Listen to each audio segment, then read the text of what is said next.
नमस्कार, मैं हूं आपके साथ शगुफ्ता साहिल देव। आप देख रहे हैं GNT स्पेशल। गोस्वामी तुलसीदास जी ने लिखा, होई है वही जो राम रचि राखा। ये शायद अयोध्यानाथ की ही प्रेरणा है जो उनके अवध समय का एक चक्र, एक नए अध्याय की रचना कर रहा है। एक ऐसा अध्याय जिसमें स्वर्ण अक्षरों से लिखा जाएगा कि विक्रम संवत 2082 में मार्गशीर्ष शुक्ल पक्ष की पंचमी तिथि पर यानी 25 नवंबर 2025 को अयोध्या की धरती पर राम मंदिर का निर्माण पूर्ण हुआ और अयोध्या इन दिनों इसी उमंग की लहरों पर सवार है। अयोध्यानाथ के राज मंदिर में ध्वजारोहण की घड़ी नजदीक है। राम मंदिर में अनुष्ठानों का शुभारंभ हो चुका है। अयोध्या में आज सरयू की लहरों से सूर्य उगा तो पूरा मंदिर परिसर वैदिक ऋचाओं और मंत्रोच्चारण के बीच में शुभ ध्वनि से गूंज उठा। 108 ब्राह्मणों की देखरेख में ध्वजारोहण के लिए आज से अनुष्ठानों का शुभारंभ हो चुका है। इससे पहले कल सरयू तट से मंदिर तक कलश यात्रा निकाली गई थी, जिसमें अयोध्या की सैकड़ों महिलाओं ने हिस्सा लिया था। अब 25 नवंबर को ध्वजारोहण का कार्यक्रम होना है, जब देश के प्रधानमंत्री राम मंदिर के शिखर पर ध्वजा फहराएंगे। 5 दिन के इस महोत्सव को लेकर राम भक्त झूम रहे हैं, गा रहे हैं, नाच रहे हैं और 25 नवंबर को होने वाले ध्वजारोहण समारोह के लिए सभी तैयारियां पूर्ण कर ली गई हैं। चलिए आपको दिखाते हैं राम मंदिर में आज कैसे हुआ वैदिक अनुष्ठान का ये शुभारंभ।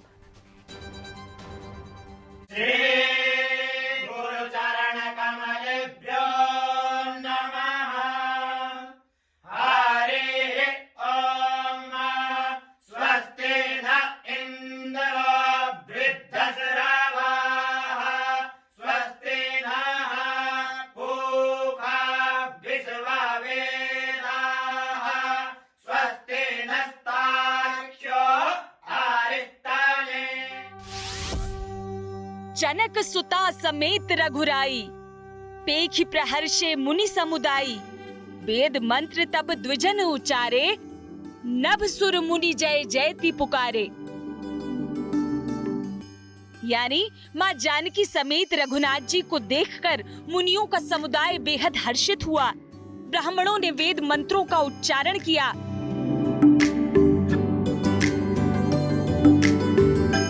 आकाश में जय हो की पुकार गूंज उठी। चूंकि अवध में अवसर राम मंदिर की पूर्णता का है, मंदिर शिखर पर ध्वजारोहण का है और मुहूर्त श्री राम जानकी के शुभ विवाह का है, सो जन्मभूमि मंदिर परिसर में वैदिक ऋचाएं और मंत्रोच्चार गूंज उठा है।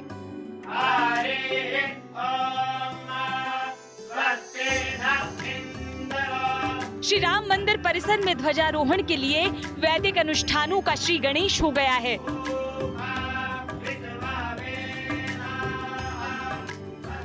इक्कीस नवंबर से शुरू हुए अनुष्ठान 25 नवंबर मंगलवार तक चलेंगे।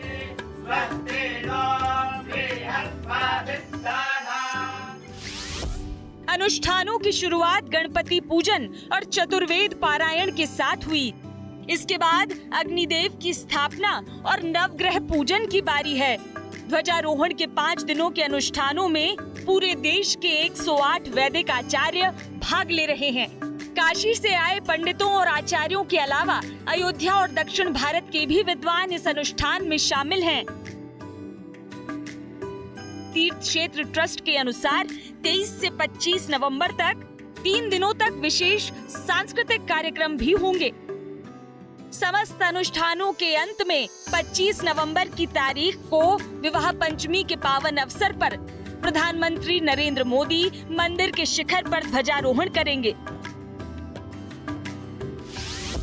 श्री राम मंदिर के शिखर पर 25 नवंबर को अभिजीत मुहूर्त में ध्वजारोहण किया जाएगा। इसके लिए 25 नवंबर को दोपहर 11:52 से 12:35 के बीच का शुभ मुहूर्त निकाला गया है। काशी के विद्वान ज्योतिषाचार्य पंडित गणेश्वर शास्त्री ने ध्वजारोहण के लिए शुभ मुहूर्त निकाला है। उन्होंने ही राम मंदिर के शिलान्यास और मंदिर में रामलला की नई मूर्ति की प्राण प्रतिष्ठा का भी मुहूर्त निकाला था। अयोध्या में ध्वजारोहण के शुभ अवसर से पहले पूरी नगरी भक्तिमय उल्लास से सराबोर नजर आ रही है। चाहे हनुमानगढ़ी हो या रामलला का पावन धाम, हर दिशा में श्रद्धालुओं के चेहरों पर अप्रतिम खुशी और उत्साह झलक रहा है। भव्य समारोह होना है, सो तैयारी हर स्तर पर की जा रही है। मंदिर परिसर के कोने कोने को चमकाया जा रहा है। मंदिर के अलग अलग प्रवेश द्वारों को सजाने संवारने का सिलसिला जारी है। इसी क्रम में राम मंदिर के मुख्य प्रवेश द्वार यानी गेट नंबर 1 को जगत गुरु श्री रामानंदाचार्य के सम्मान में नया नाम दिया गया है। इस गेट को अब जगत गुरु श्री रामानंदाचार्य द्वार नाम से जाना जाएगा। ये मुख्य द्वार है, श्री राम का ये द्वार है। यहीं से जो श्रद्धालुगण है वो यहीं से जाते हैं अपने रामलला के दर्शन करने के लिए। और ये है जगत गुरु श्री रामानंदाचार्य द्वार। इसी द्वार से वो होके भक्त जो है वो अपने रामलला तक पहुंचेंगे और उनसे दर्शन करेंगे। जो 25 नवंबर की वो तारीख है जिस दिन प्रधानमंत्री नरेंद्र मोदी यहाँ पे आगमन होगा और यही वो ध्वजारोहण करेंगे। उस ध्वजारोहण को लेकर भव्य और दिव्य रूप से तैयारी दी गई है। ये आखिरी तैयारी है और एक ऐसी अद्भुत तैयारी हो रही है जिसको आप देखने के बाद भी सोचेंगे कि अयोध्या एक दुल्हन की तरीके फिर से सज चुकी है।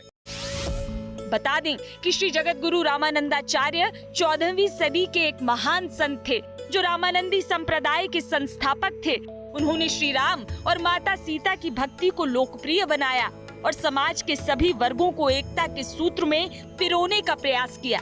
उनका प्रसिद्ध कथन जाति पाति पूछे नहीं कोई, हरि को भजे सो हरि का होई आज भी लोगों की जुबान पर आता रहता है। आपको बता दें कि इससे पहले मंदिर परिसर के गेट नंबर 11 का नाम जगत गुरु आदि शंकराचार्य के सम्मान में जगत गुरु आद्य शंकराचार्य द्वार किया गया था। मंदिर परिसर में हो रही इन तमाम तैयारियों के बीच ही मेहमानों को न्योता भी भेजा जा चुका है। ध्वजारोहण समारोह में करीब 8000 विशेष अतिथि भाग लेने वाले हैं। इतनी बड़ी संख्या में मेहमानों को बैठाने का इंतजाम किया जा रहा है। तो वहीं ध्वजारोहण समारोह में शामिल होने वाले अतिथियों और कार्यक्रम से जुड़े दूसरे लोगों के लिए प्रसाद की व्यवस्था भी शुरू हो चुकी है। मंदिर ट्रस्ट की ओर से 500 किलोग्राम से ज्यादा लड्डू बनवाए जा रहे हैं। तमाम तैयारियां एक ओर हैं, वहीं मंदिर परिसर में अनुष्ठान जोर शोर से चल रहे हैं। गुरुवार को 1000 से ज्यादा महिलाओं ने सरयू तट से मंदिर तक 551 कलशों की यात्रा निकाली थी। इस सिलसिले में सरयू तट पर कलश पूजन और वरुण देव का पूजन भी किया गया। वास्तव में किसी भी मंदिर के शिखर पर ध्वज स्थापित करना केवल एक विधि विधान नहीं होता, बल्कि इसका गहरा धार्मिक और आध्यात्मिक महत्व भी होता है। उस पर ये ध्वजारोहण समारोह तो राम जानकी विवाह के शुभ अवसर पर हो रहा है। यही वजह है कि भक्तों को अब बेसब्री से 25 नवंबर का इंतजार है। अयोध्या से मयंक शुक्ला के साथ bureau report, good news today.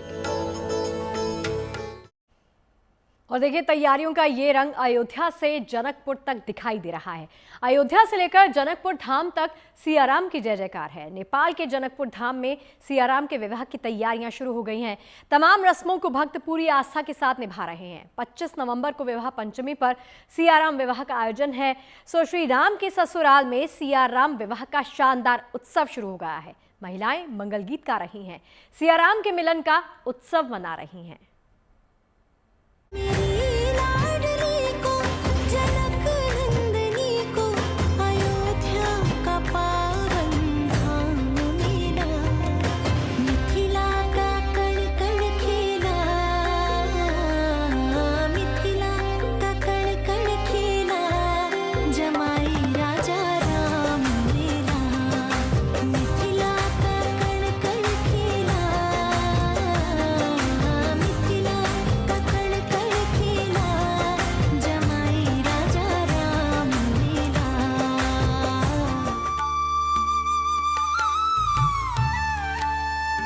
बिटिया भले स्वयं जगत जननी का अवतार ही क्यों न हो,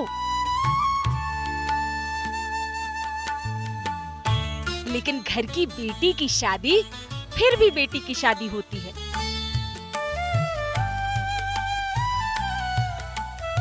तभी तो जनकपुर के चेहरे पर मेहंदी के रंग सी लाली है।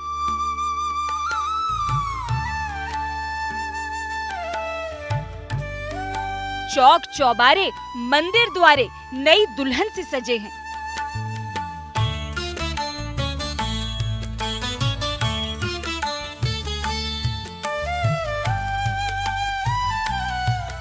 जनकपुर धाम अपनी लाडली सिया के विवाह की तैयारियों में मग्न है।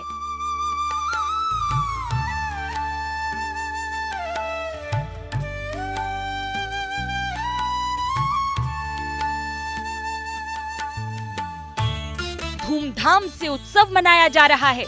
पूरे परिसर में विवाह गीतों की मधुर धुनें गूंज रही हैं। सिया सुकुमारी के विवाह उत्सव पर महिलाएं मंगल गीत गा रही हैं।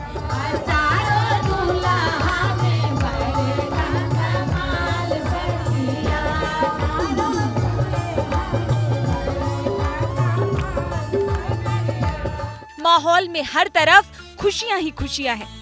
पहले से निर्धारित कार्यक्रम के अनुसार इस बार बुधवार 20 नवंबर को श्री राम और लक्ष्मण के नगर दर्शन की रस्म हुई। इसके बाद 21 नवंबर यानी आज स्थानीय समय के अनुसार शाम 4 बजे फुलवारी लीला यानी पुष्प वाटिका प्रसंग का आयोजन हुआ। ये वही प्रसंग है जब माता सीता और श्री राम ने पहली बार एक दूसरे को वाटिका में देखा था। इसके बाद 22 नवंबर को शाम 5 बजे से श्री रणभूमि मैदान में धनुष यज्ञ होगा। 23 नवंबर को दिन में 1 बजे जानकी मंदिर परिसर में लोग तिलकोत्सव के लिए श्री राम मंदिर जाएंगे। 23 नवंबर को ही सुबह 7 बजे से चुनरी महोत्सव का भी आयोजन होना है, जब 111 मीटर की चुनरी जानकी जी को चढ़ाई जाएगी। जनकपुर में श्री सीताराम विवाह उत्सव से जुड़े कार्यक्रम विवाह पंचमी तक लगातार जारी रहेंगे। इस सिलसिले में मुख्य आयोजन 24 नवंबर से शुरू होंगे। आपको बता दें कि त्रेता युग में भगवान राम का विवाह मिथिला नरेश जनक की पुत्री सीता से हुआ था, जिनकी राजधानी तब जनकपुर थी। आज ये जगह भले ही नेपाल में है, लेकिन भारत और नेपाल दोनों देशों के राम भक्तों और श्रद्धालुओं के लिए इसका महत्व राम नगरी अयोध्या से कम नहीं है। त्रेता युग से आज तक विवाह पंचमी के दिन जनकपुर में भव्य तरीके से भगवान राम और माता सीता के विवाह का आयोजन किया जाता है। इस बार इस सिलसिले में जनकपुर में 24 नवंबर को मटकोर की रस्म होगी, जिसके लिए दिन में 2 बजे लोग जानकी मंदिर परिसर से गंगा सागर जाएंगे। 25 नवंबर को दिन में 1 बजे रंगभूमि मैदान में स्वयंवर होगा। इसी दिन शाम 6 बजे से जानकी मंदिर परिसर में शुभ विवाह उत्सव का आयोजन होगा, जबकि अगले दिन 26 नवंबर को सीता जी की विदाई से पहले दिन में 1 बजे जानकी मंदिर परिसर में राम कलेवा का आयोजन तय है। विवाह उत्सव के लिए जानकी मंदिर सहित पूरे जनकपुर को शानदार ढंग से सजाया गया है। सनातन रीति रिवाज और विधि विधान से पूरे वैवाहिक कार्य को संपन्न करने की तैयारी है। विवाह पंचमी के उत्सव में शामिल होने के लिए नेपाल ही नहीं, भारत के भी हजारों श्रद्धालु यहाँ पहुँच रहे हैं।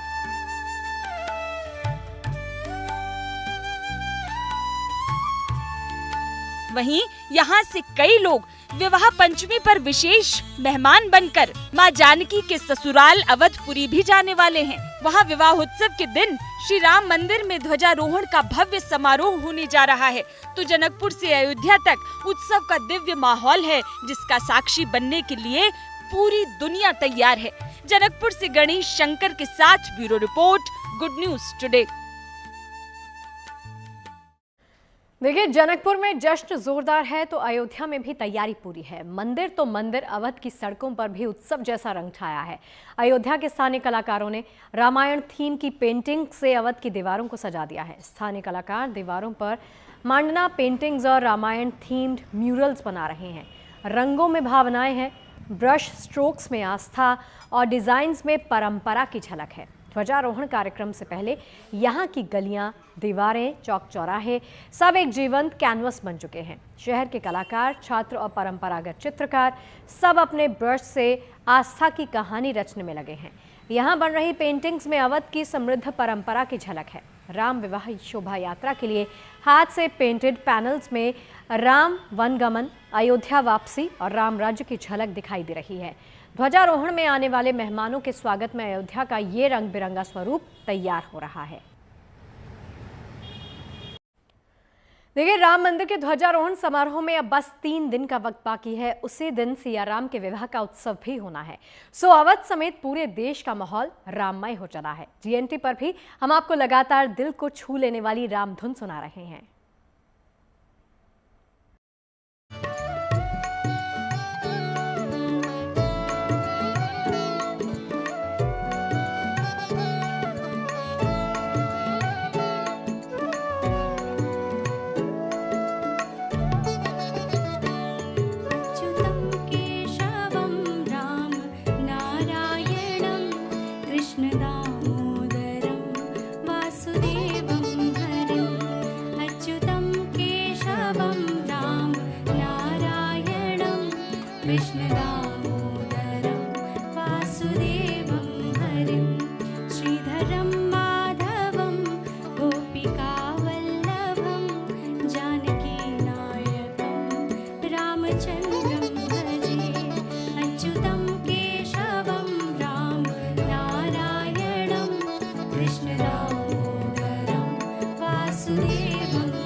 और चलिए इसी के साथ जीएनटी स्पेशल की आज की हमारी इस बेहद खास पेशकश में फिलहाल के लिए इतना ही। देश और दुनिया की पॉजिटिव खबरों के लिए आप बने रहिए गुड न्यूज के साथ।